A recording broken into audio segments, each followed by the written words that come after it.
Hello, and welcome to another in the Ask the Data Governance Coach video series. And today's question is, who should write the data governance policy? Now, I'm quite vocal about the fact that they're very important.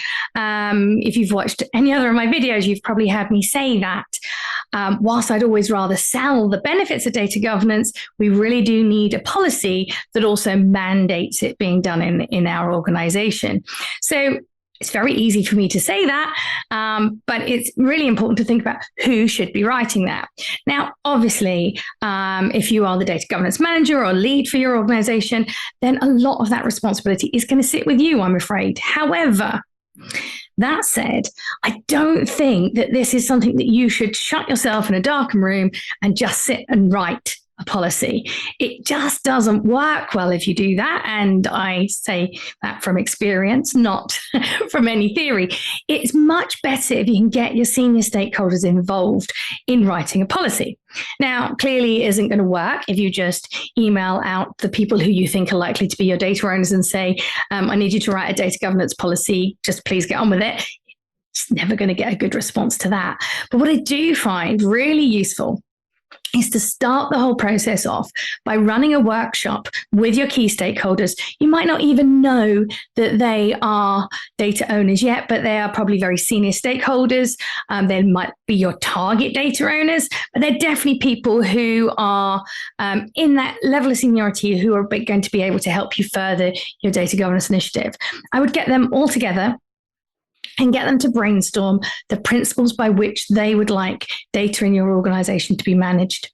Now, they might need a little bit of help and they might need you to suggest some principles, but if you can get them to suggest things like data should be owned, we should have definitions for data, perhaps data quality issues are fixed at the source of the issue, that kind of thing. You can come up with a short list of these and you can write them up afterwards, get them to agree to it.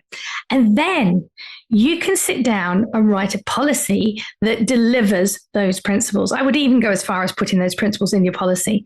But if you do that very first step of getting your stakeholders involved, one, they are starting to engage and join in your activity.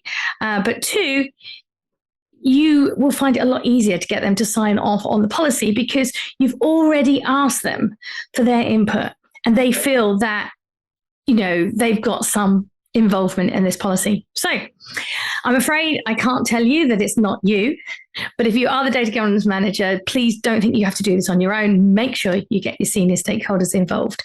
So I hope you have found that useful. If you have, please help me get the message out there to as many people as possible and share or like this, comment on it, subscribe, or even share and post on your choice of social media.